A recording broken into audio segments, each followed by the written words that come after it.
I want to first thank the Hrant Dink Foundation, Delal Dink, all the people here who have helped for the last few months to prepare these lectures and to make this such a wonderful occasion for me. I hope for you as well. I want to thank you for coming on Thursdays and this Friday night. There are always many other things to do in Istanbul than listen to an older professor talk about Armenian history. But some of you have been very faithful, and I'm very happy. Tonight is perhaps the most difficult lecture to give, maybe since the second one, which was on the Armenian genocide, because it's about Armenians in the world today. I will talk primarily about two communities, the Armenians in Armenia itself, in Hayastan, and the Armenians in Turkey, and you will have the occasion to correct me, to add to what I'm saying, to ask questions, and we can really have a discussion at the end, because many of you have lived through all of the things I'll be talking about and will know more about this than I do as well. I begin by noting in my paper that Armenians are a global people. There's hardly a country today where one cannot find Armenians. Though, of course, the principal homes of organized Armenian communities remain roughly 7. There's the Armenian Republic, and then outside of the Republic, there are 6 major colonies in Russia, Georgia, France, Lebanon, the United States, and Turkey.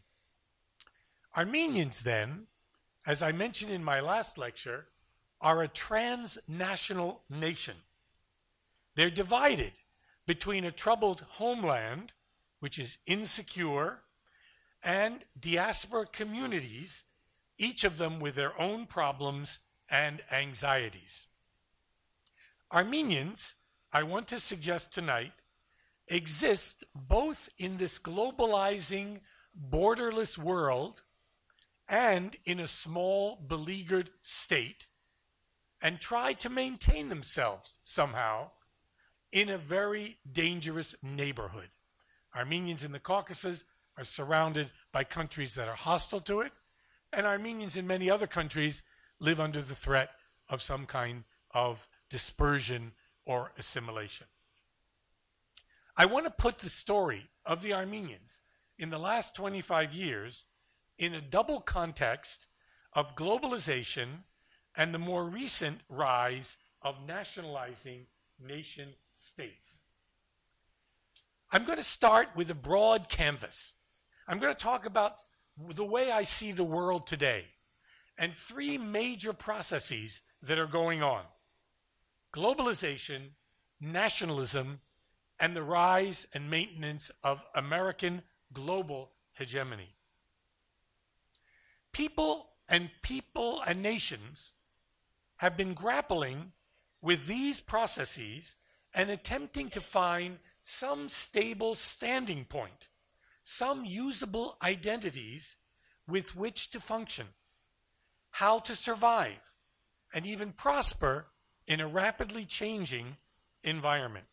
And Armenians everywhere in the world, not only in Turkey or in Armenia, are faced with these same problems, these same imperatives. How do you survive? How do you prosper?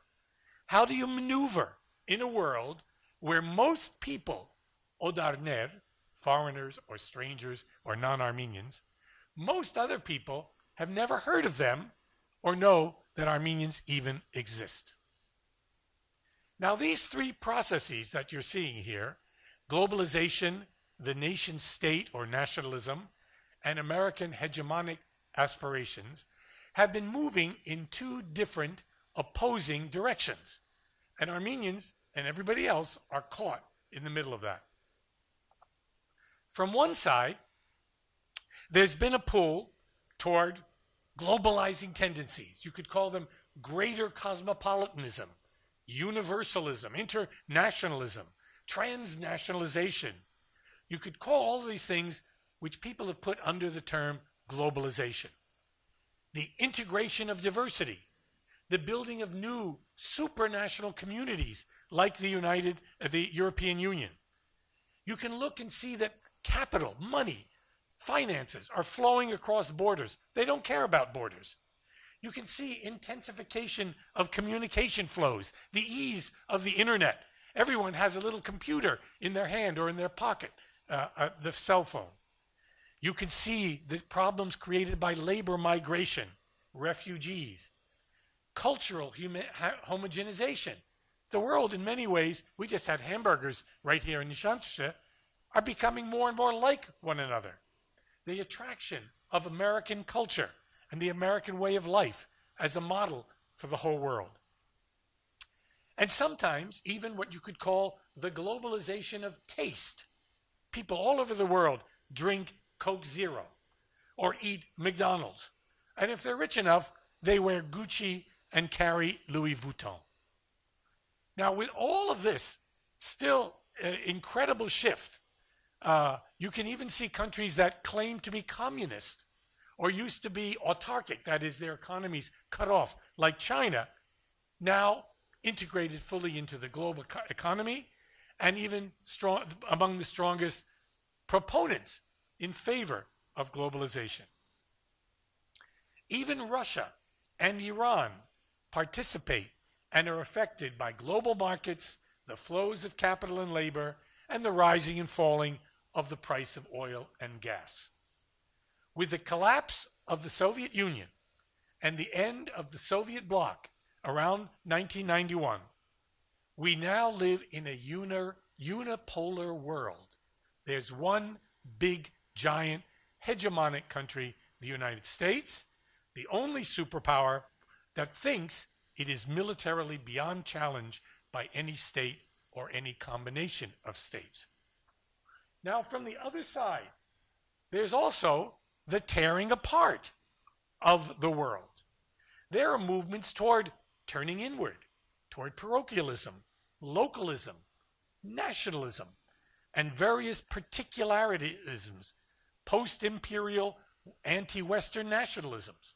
Think of Islamic fundamentalism, things that want to break away from global capitalism, Hindu fundamentalism, Christian and Jewish fundamentalisms, the anti-immigrant backlash, labor protests against foreign workers, and all over the world, the building of walls to keep some people out and other people in.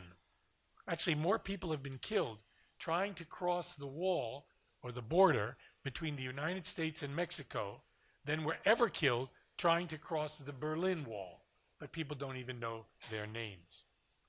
We've seen recently the rise of populist, neo-fascist, and racist fringe groups, skinheads, and others that have tried to cut off their countries from some of these global universalizing or Americanizing trends. We've seen even some of the big countries who participate in globalization economically also becoming more nationalist and self-centered, like China, like Vietnam, like Russia itself, or the United States, where American nationalism is now becoming dominant in the country. Some places try to resist this globalization and this Americanization, but they're an odd bunch, a little bit unsavory. Think about the clerical revolution in Iran, or think about ISIS, or the Taliban, or jihadism in Syria, or old-style Stalinism in North Korea, or Putinism in Russia, or Erdoganism in Turkey, or chauvinism in Venezuela. Now, many of these trends exist everywhere in greater or lesser strength. And even in Armenia, you could see that there's a turn inward often toward greater nationalism and turning away from the more cosmopolitan and internationalist tendencies. This globalization, let me talk about that first. Globalization, when people hear that word, they take sides right away. Some are for it, some against it. It's a kind of anodyne term that covers what it really is. It masks what it really is.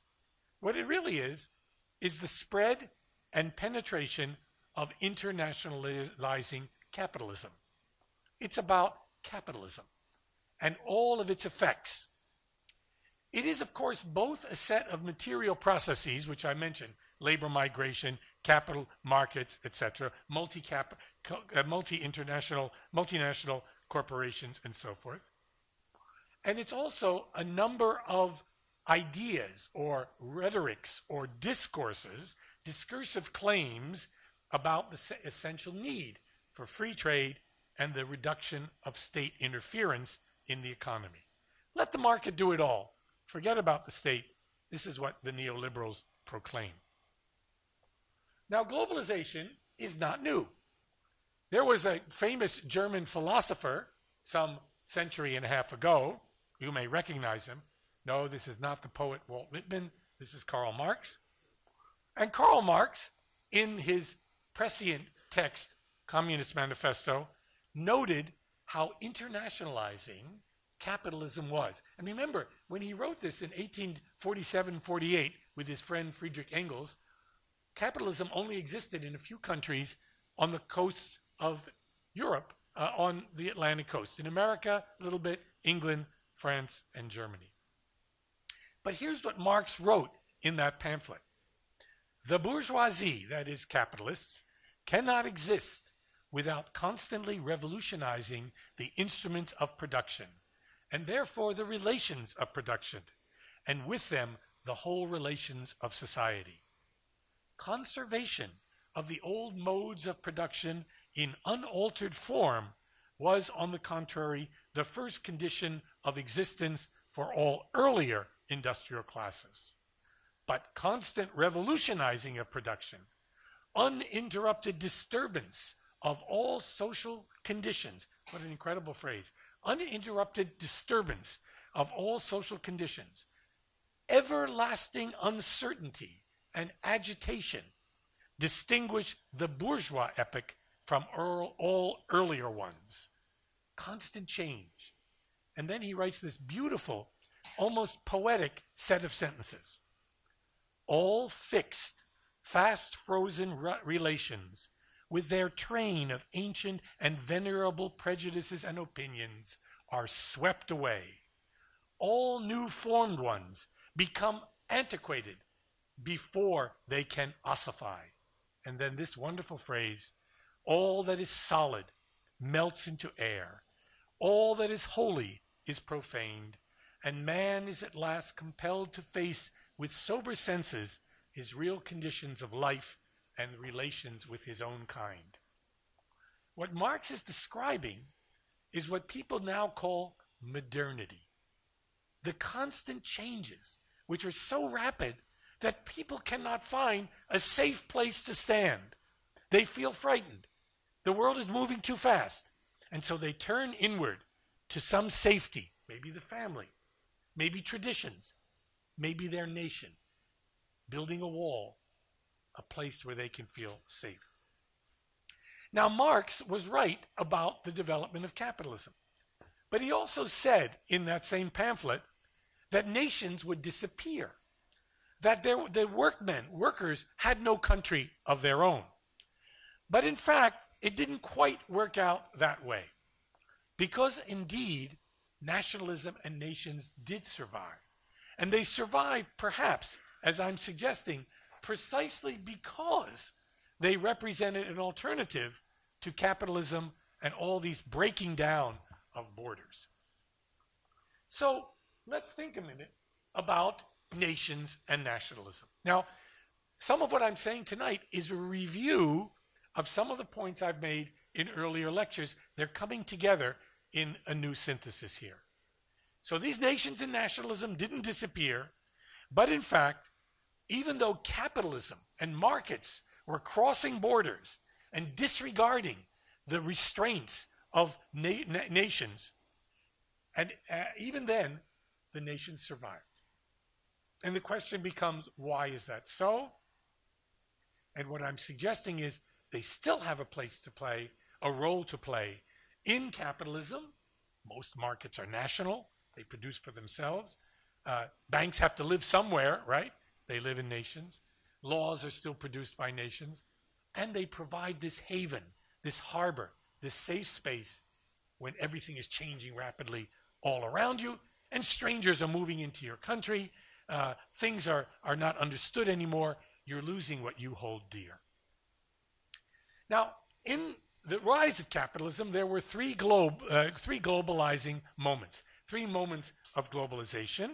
One was at the end of the 18th century, with the expansion of Europe into the Americas, with the slave trade that developed out of Africa, the triangular trade with the United States, etc.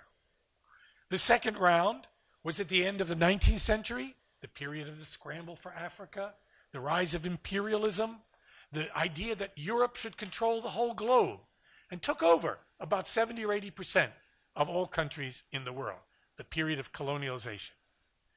But neither of these 2 trends of globalizing capitalism quite is as radical as the one that began with the end of the Great Depression, with the end of World War II, with the rise of the United States, with the end of European colonial empires in the 1940s, 50s, and 60s, and then with the rise and the fall of the Soviet Union and the Soviet bloc. We live now in a completely globalized market era in which there don't seem to be any real effective restraints or obstacles to the dominance of capitalism. There's no socialism anymore that has a great claim on the imagination of many people. Now, within that globalizing capitalism, there's been one great winner, and that winner is the United States of America. It is one of the great promoters of world capitalism. It has been against exclusive trading blocs like the Soviet Union or the European overseas empires. And American leaders constantly, repeatedly, always said capitalism is equal to democracy, and democracy is equal to freedom. They had a kind of equation. Democracy plus capitalism equals peace.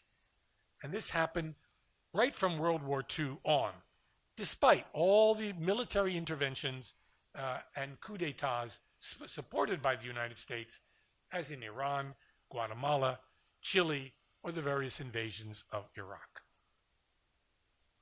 Most Americans, I can tell you, as an American, think their country is just the best guy around, the most benevolent power you can imagine.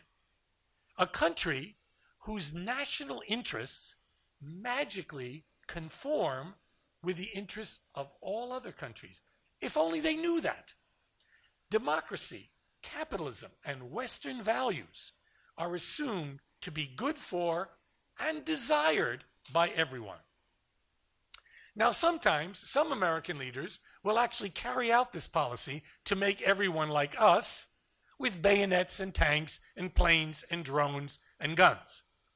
Sometimes they'll be more restrained. This morning, the latest American leader, Donald J. Trump, actually bombed Syria. He's only been in office a couple months, but already he started a military action. We don't know where that will lead or what else he will do in the future. George W. Bush had what we can call a very muscular foreign policy. He sent troops into Afghanistan and Iraq, and today, after that, Barack Obama as well went into Yemen, Somalia, Libya, and Syria. Have I forgotten any other countries that we've invaded lately? I can't remember. Anyway, we'll see what's going to happen. America knows that it lives in a one-polar world. It dominates everywhere and doesn't want any other country, China or Russia, to have its own sphere of influence that would stop the Americans from dominating the whole globe. Now, if you think I'm exaggerating, you can read these documents in the national reports and the strategic documents of the United States itself. But there's a problem here. If you're so powerful, won't you just try to extend your empire or your reach too far? Isn't there a danger that you may have what we might call imperial overreach? And wouldn't the fact that you are reaching all these parts of the world lead to other states, China, Russia, perhaps Turkey in the Middle East, to try to stop you from over this dominance? Now, right now, the countries that have tried to prevent the United States are a kind of disorderly bunch: Russia, Iran, Venezuela, North Korea, a few others. But they have not been that successful.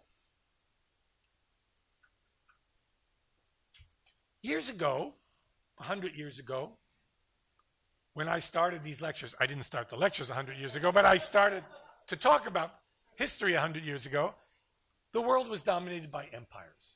3 great continental empires: Austro-Hungary, Russia, and the Ottoman Empire, and overseas colonial empires. In the last 100 years, empires have largely disappeared, right? And what has come up? Nation states, nationalism. And here you see the old empires represented in one corner. You see the first exercise of revolutionary nationalism in the French empires, the French Revolution of 1789, the storming of the Bastille. And you see today in this cartoon all the leaders of the right, more conservative and nationalist forces of the world proclaiming their own self-interest. And America is one of them. It declares, in the words of Donald Trump, America first. Now, the nation has good qualities and bad qualities, and Armenians are among those who understand that. The nation thinks of itself as fate, not a choice. That is, it's something that just is. It's not a choice. It's something you belong to, but it's not an act of subscription. Nations, or nationalism, then becomes a kind of religion. For the nationalist, the nation is God, a rather jealous God, because you shouldn't give any of your allegiance to any other God. You should venerate the nation's temples. You should venerate its relics, its flag, and its theology, that is, its mythical history. The nation for nationalists is immortal. It exists forever. What I've tried to argue in this lecture, these series of lectures, is that in fact the nation is a creation of human beings. It doesn't exist outside of ourselves. It exists within us and the way we feel about things. I remember when I was young, my mother would always tell me I had to learn the Armenian language, even while she was forgetting it in the United States, because it was important. Now, if it was so important to know, it meant that efforts had to be made. It just didn't come with the fact that you grew up eating dolma and yogurt and madzun. It meant you had to work at it. So the nation is not something that's automatically given. It's not something objective. It's not a matter of blood. It's a matter of how you think and how you feel, and the stories that you tell about yourselves and others. Now, there are good things about the nation. The nation is supposed to make us all brothers and sisters, equal, together, under the law. But there's a negative side to that. Walls are made between those in the nation and those outside the nation. And very often nations that look like we're all supposed to be brothers, in fact, are really like little empires, because they're forcing some people to be like the majority. They're forcing Armenians in many places to forget that they're Armenian and to become like the majority, whether it's Americans or Turks or Russians or whatever. So the nation can have a positive and a negative side. And what I've argued often is that the nation is going to be powerful because it's a place to hold yourself, to protect yourself, or sometimes even to hide inside of. So that's the context. That's what I wanted to sketch briefly as the background to where Armenians are in the world today. International relations theory, I'm going to argue, doesn't look good for Armenians. Armenians who live in Hayastan, in the homeland, are living in a very small country. And small countries, like smaller animals in the jungle, must calculate carefully what they can do and what they can't do, because they are faced by dangers presented by the strong. Armenia is faced by dangers not only by Turkey and Azerbaijan, but also by people and countries that are its friends, like Georgia and Russia. Almost as a law, you could say, a law of Armenian history, Armenia has managed to be independent or autonomous only when the states on the various sides of it have been weak or balanced against each other. If one power around Armenia was strong, let's say like the Roman Empire or the Byzantine Empire or the Parthian Empire, it could conquer most of Armenia. Or if two nations were strong, they could divide Armenia. But if at certain points in Armenian history, the two sides were balanced and maybe weak, Armenia could in some way become independent. And it did manage to become independent at one point under Tigran the Great, later in the Middle Ages, a bunch of kingdoms, during the time of the Crusaders, the Cilician Kingdom, up to 1375, very troubled and weak kingdom, and then later after 1991, after the collapse of the Soviet Union. How could a little country like Armenia, how could it find security in this dangerous world that I have outlined? Well, it has to ally with one or another of its neighbors or powerful possible allies. And this little country, for better or for worse, and there's both good sides and bad sides to the story, has had to or desired to ally with Russia. Russia, of course, and the Soviet years, for 70 years, it was part of the Soviet Empire, was extraordinarily important period, as I mentioned in one of the lectures, of the formation of a coherent Caucasian Armenian nation state in Armenia, right? In the Caucasus, in this area. Opera houses, radio stations, film studios, more people learning Armenian, teaching in Armenian, more books published in Armenian than ever before. All within the limits of the Soviet system and with the constraints of the Soviet ideology. But still, it was there that Armenians and a sense of Armenia could survive and produce in 1991 an independent state. I want to tell you a bit about the troubled history of this state. Many of you will know this history, so think of this as a reminder, as a refresher course to learn about what we've experienced in the last 25 years. Armenia has had 3 presidents. And in the early years of independence, beginning in 1991, you could say that nationalism, the Karabakh movement, the movement for the independence of Armenia, provided a real solid legitimacy to the first government of independent Armenia that was led by President Levon Ter-Petrosyan. There was great hope at that moment. You must remember this. Here was this small country, determined, anxious to become a democracy, to become the Singapore or Hong Kong of the Caucasus, to enjoy capitalist prosperity. And almost immediately, it fell into war. But that war over Karabakh was won by little Armenia. Right? And Azerbaijan, a bigger and eventually richer state, was defeated. So the war went well.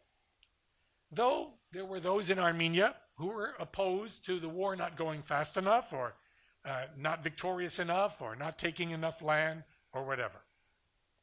Democracy, however, proved to be a weak, a tender flower in Armenia. At first, it was hit in December 1994 when the Dashnad Sutyun, one of the largest opposition parties, was suppressed, many of its leaders arrested, and the subsequent elections under Ter-Petrosyan were considered free but not fair by Europe. It also suffered a second blow in the fall of 1996, when another election of the president was also not quite democratic, and riots followed. Now, Armenia was in the eyes of the world. The world was watching Armenia closely. This little country depended a lot on the goodwill of the donor community of the United States, Russia, and others, United Nations, who would give aid to Armenia. But the republic was now, I would say, incompletely democratic by the late 1990s. The press was not completely censored.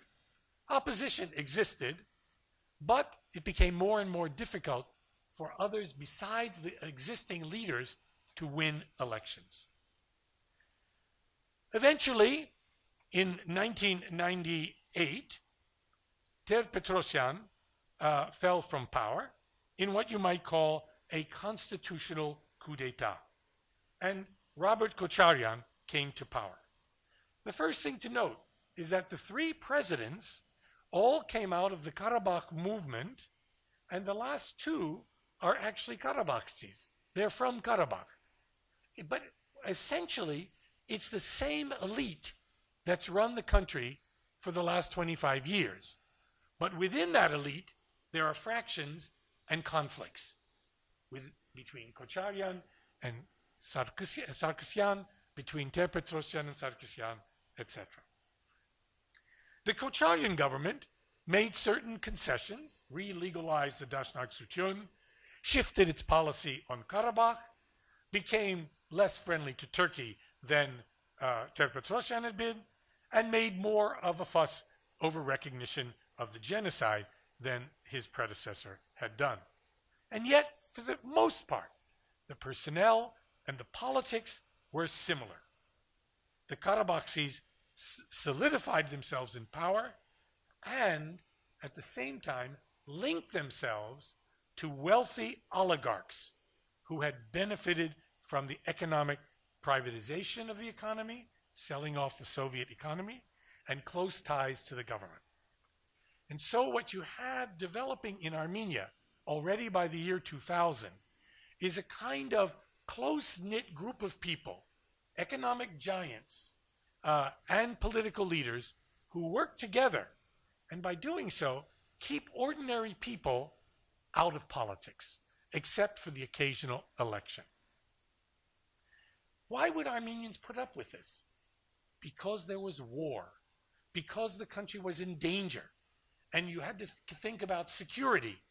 And so, in many ways, the war kept Armenians from moving ahead in a democratic direction. The war also led to Armenia becoming closer and closer to Russia. Today, there are about 5,000 Russian troops stationed in Armenia. Armenia is dependent on Russian defense. And the whole energy network infrastructure of Armenia is controlled by Russia. Armenia has to pay a price for that. It had to join the Eurasian Union favored by Putin. And when Russia annexed Ukrainian land, Crimea, the Armenians, almost alone of any post-Soviet state, only Armenia and Belarus did this, supported Putin rather than opposing him. So the irony of Armenia's development was that a very few people in power make decisions, and a very few oligarchs, very wealthy men, control huge parts of the economy. But, this is the paradox, this is the irony, civil society, ordinary people, remain relatively free. Ordinary people who have very little say in government, nevertheless, are not afraid, and they have a chance to make their power felt outside of parliament, outside of government, in the streets, in meetings, in protests, without being fully repressed. Occasionally they're shot, but most of the time they're relatively not oppressed. I think part of that is the legacy of the powerful civil society movement, the Karabakh movement of the late 1980s and 90s, that helped bring down the Soviet Union, establish an independent Armenia, and bring the current leaders to power. Now, as you know, the economy in Armenia is generally stagnating. Sometimes it grows a little, sometimes not. And because of that, 1/3 of the people of Armenia live in poverty. There's a huge gap between those who live in Yerevan and the people who live outside in the countryside. There is a trend to move out of the country. Armenia's population today is 500,000, that's 500,000, less people than when they left the Soviet Union, right? So a huge percentage has emigrated to the West, to Russia, to Los Angeles, whatever. People argue, people protest this. Demonstrators go into the streets. They've protested the price of public transport, the hikes in the cost of electricity. They've changes in the pension system, as well as corruption in government, the lack of adequate health care, wages not being paid, and other problems like housing and education. Popular discontent in Armenia has, in my view, sadly, led to disenchantment. That is, a loss of hope on the part of many, which has led to emigration. And yet, people are not silent. People still protest, and they even will argue and express their discontent with Russia, the necessary ally. So when a crazy Russian soldier murdered an Armenian family, the north of Armenia, the protests occurred, and the feelings of hostility toward Russia grew. And yet all of this has to be contained because of the dangers they feel from Turkey and Azerbaijan. The public media in Armenia, as in Russia, and largely in Turkey as well, is governed or controlled by the state.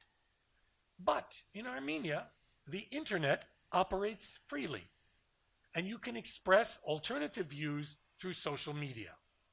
Here's what one analyst, Paul Stronsky of the Carnegie report, the Carnegie Endowment for International Peace, wrote: despite the challenges it faces, Armenian civil society remains energetic and defiant. Oh, it has its share of human rights problems, but so far it has resisted making the sharp authoritarian turn seen elsewhere in Eurasia in recent years. And this is due to the dynamic nature of Armenian civil society, the importance of a semi-open political system to competing oligarchic groups and political elites understanding that such a turn would aggravate the West and some influential diaspora figures.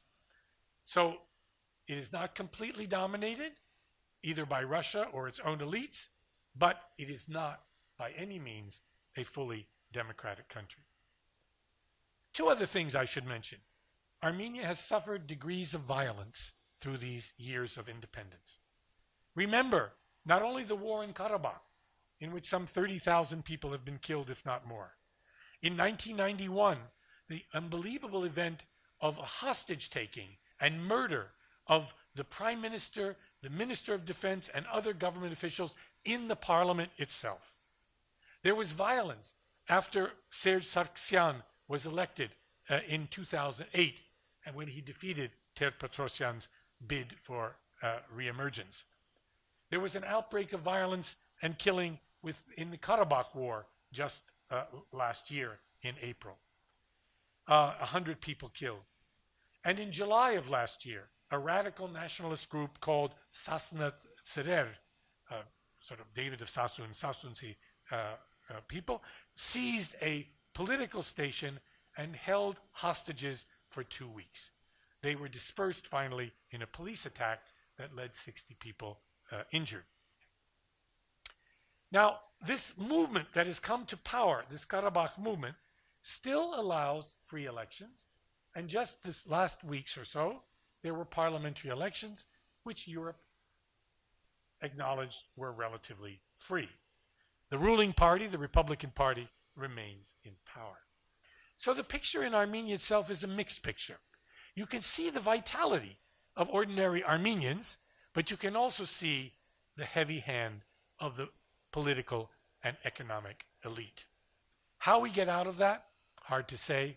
What I suggested in my lecture on the diaspora was that the diaspora might in fact become the most potent voice to argue for ends of corruption and greater democracy in Armenia.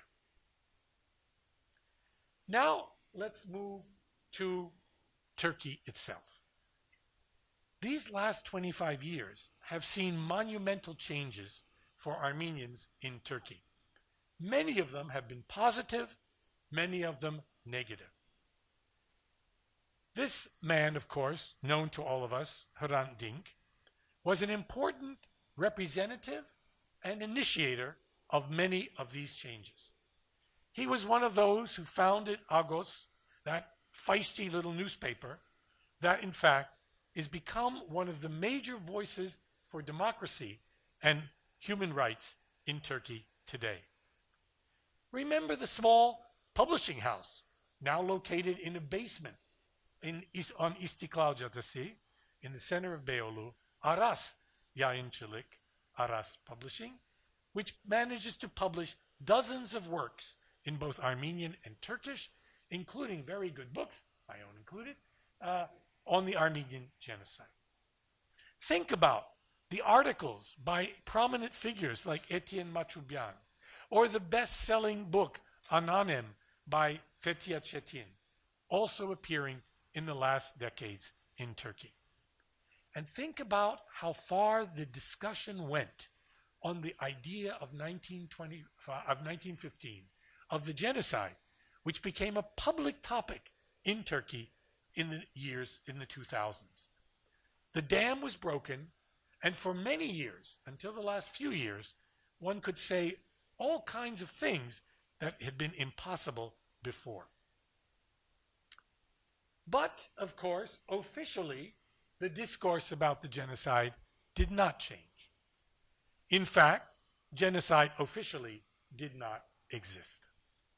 So denial of genocide, obfuscation of the events and causes of the deportation and massacre of hundreds of thousands of Ottoman Armenians and Assyrians continues to the present time. I want to mention a few ironies or paradoxes that emerge from this back and forth discussion, opening, closing on this difficult topic. First of all, the state says discussion of the genocide should be left to historians. And then it takes a role in denying that the genocide ever occurred and punishes historians who might, in fact, argue differently. Now, why was the genocide such a big topic for Turkish progressive intellectuals in the last decade? It seems to me that many people on the left, at least originally on the left, if not today on the left, many people use the Armenian genocide instrumentally as a thin edge of a wedge to undermine the Kemalist mythology about the founding of the Turkish state. What was more difficult to attack frontally was the whole mythology of Kemalism, but you could, by pushing against that one great dark spot of the Ottoman history, late Ottoman history, early Republican history, you could open up a discussion. So that was an important, very important discussion here in Turkey and for Turks and Kurds as well. Of course, Kurds recognize the genocide officially, at least their leading organizations do, and Turkish civil society increasingly, for a long time, was willing to engage in a discussion about it. Armenians sometimes, not in Turkey, but in Western diaspora, often have a very different view of this country and even of Armenians in this country. Among many diasporan Armenians outside of Turkey, they still see all Turks as bloody monsters who periodically, habitually engage of massacres of anyone who is different from themselves. What Armenians abroad often say to me after I try to talk about these subjects are, you don't have to explain the genocide. Turks are like that. They can't be trusted. For more nationalist Turks, the whole question of the Armenian genocide is also about people who can't be trusted, who are genetically predisposed to hate Turks. But it's incumbent on us, and particularly for Armenians in Turkey, who understand the complexities, the deep texture of this country, to think in new ways about that period and about Armenians living in this country. In my own case, I have been called a traitor, davajan, hain, or even one Armenian in the West said, Sunni is worse than a Turk. It's hard for Armenian to be worse than a Turk, but that's what was said.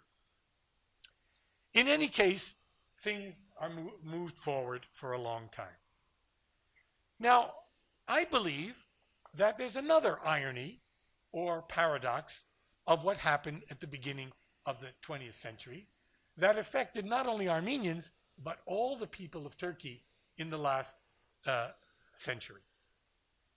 When the young Turks decided to disperse, massacre, and assimilate hundreds of thousands, 1 million Armenians, and later get rid of the Greeks in 1923 in the Great Population Exchange, what they essentially did was remove some of the most progressive, entrepreneurial, capitalist-minded members of their society.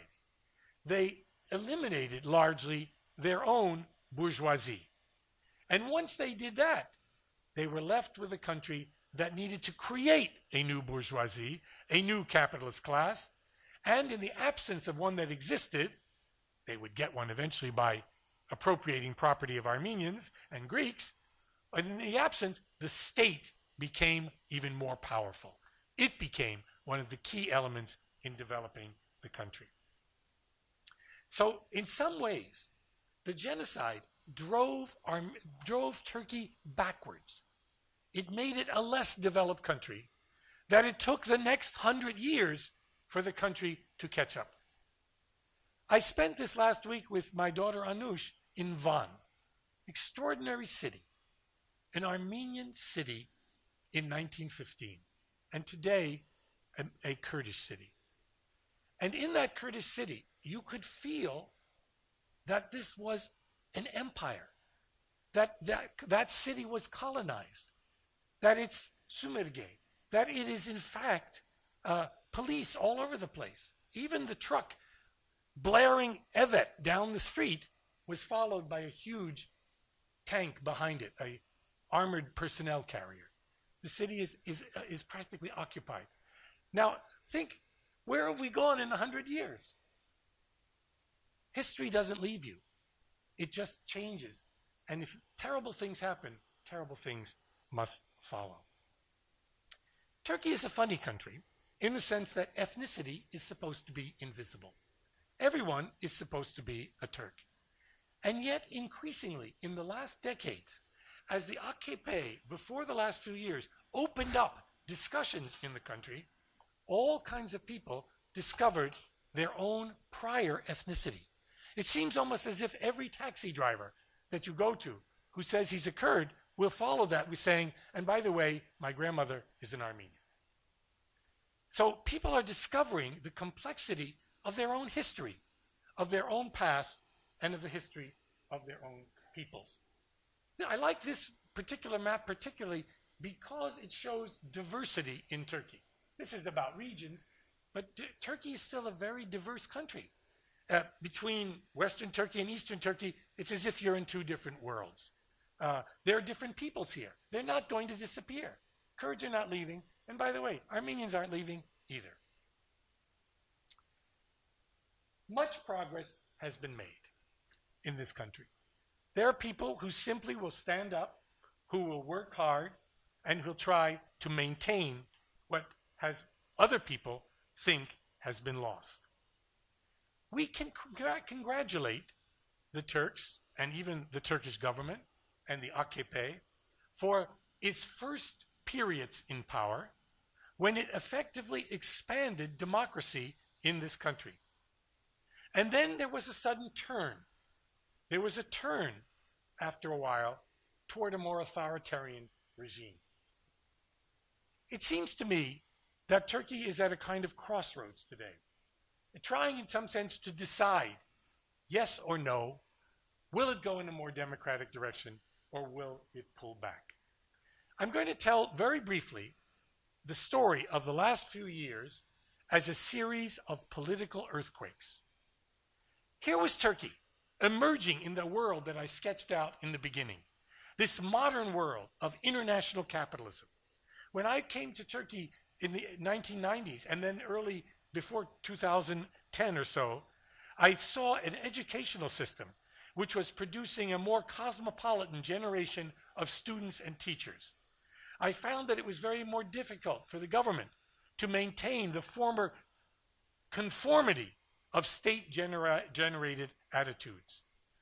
In 2010, it was impossible, very difficult to imagine that the democratic progress that had been made in those years would be reversed. How could you do it? Well, a series of political earthquakes overcame those democratic gains, overcame the establishment of what was an incredibly impressive higher educational system, destroyed the move towards peace with Kurdish resistance, and jeopardized and limited the new freedoms of journalism and civil society. Some of these earthquakes were positive. It begins, sadly, with the death of the murder of Hrant Dink on January 19th, 2007. But then remember what happened afterwards. Thousands of people coming through the streets with these signs that read, Hepimiz Hrant Dinkis, Hepimiz Ermeniyiz. And in Kurdish, forgive my pronunciation, Em Hemu Hrantin. And in Armenian, Menk Bolors Hrant Dink. The example of Hrant Dink became a powerful image. And what was Hrant's message? You know better than I, was that we can live together. Turks, Armenians, Kurds, Greeks, Laz, Jews, Assyrians, Gypsies, Yazidis, Alevis, and Sunnis, and cohabitate this land and the geography that has put us all together. His message remains about open borders, both on the ground and in our minds. But there is also a reaction against that. You see this sign, this terrible, ugly sign. There was a second earthquake, and that came with the shift by the government to negotiations rather than warfare with the Kurdish resistance. The negotiations with Apo Öcalan, who remained in prison. The removal of Kurdish fighters from many of the places of refuge and mountain terrain in this country. And yet that too opened up a political space for a Kurdish national party, the HDP, and its gifted leader, Demirtas. How far we seem to be from that time. It seems that the great changes came in 2014 and then again in 2015. The next great political earthquake occurred in the very centennial year of the Armenian genocide and the Ottoman defense of Gallipoli. The year before, Erdogan had become the first directly elected president of the Turkish Republic, and he sought to change the constitution. The AKP, for the first time in 2015, lost its parliamentary majority for the first time, taking only about 41% of the vote, and the HDP emerged as members of parliament. This was enough to move against the results of that election. The war with the Kurds broke out again.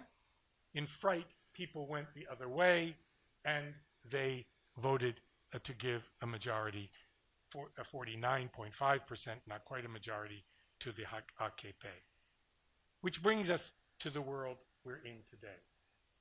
Southeast Turkey became an area of destruction, and then systematically the government began to arrest or to prosecute people like academics who had signed a petition calling for an end to the fighting against the Kurds.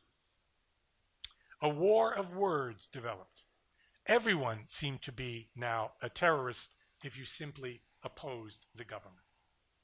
And the final political earthquake came on July 15th, 2016, less than a year ago, when the Turkish world was shaken by an attempted coup against the government by disgruntled army military leaders. And that led to the state of emergency and the place we are today, the renewal of violence, like the Beşiktaş stadium bombing. The war in southeastern Turkey, the coup of last year, and Erdogan's free hand to reshape Turkey have ironically pushed the Armenian question into the background. They seem, at least temporarily, to have forgotten about us. In the aftermath of the attempted coup, a reformulated Islamic Turkish nationalism has grown to a fever pitch with mass rallies, hundreds of national flags, and the complete marginalization of the Kurds. A new narrative is being developed about a new Turkey that will supplement or change completely the old Kemalist stories. Sadly, much of the progress of the last decade toward understanding and recognizing the Armenian genocide may be lost. And yet, it still remains a concern primarily of intellectuals and Armenians, but most of the people in this country now have bigger problems with which they have to deal at the moment. Still, those who are ready to think about the Armenian genocide, the Armenian question more broadly, represent an essential part of the anti-authoritarian, pro-democratic movement in Turkey. And the Kurds particularly recognize this importance. The Kurds of Turkey refuse to be dealt with as the Armenians were, without resisting. In Kurdish they say, again, forgive my pronunciation, Ezku tashtebim tuji shivi. They had them for breakfast, and they will have us for lunch. So where are we today? Our hope must be that new narratives will be created because geography is not going to change. Armenians and Turks and Kurds are going to live together for the rest of time next to and together with each other.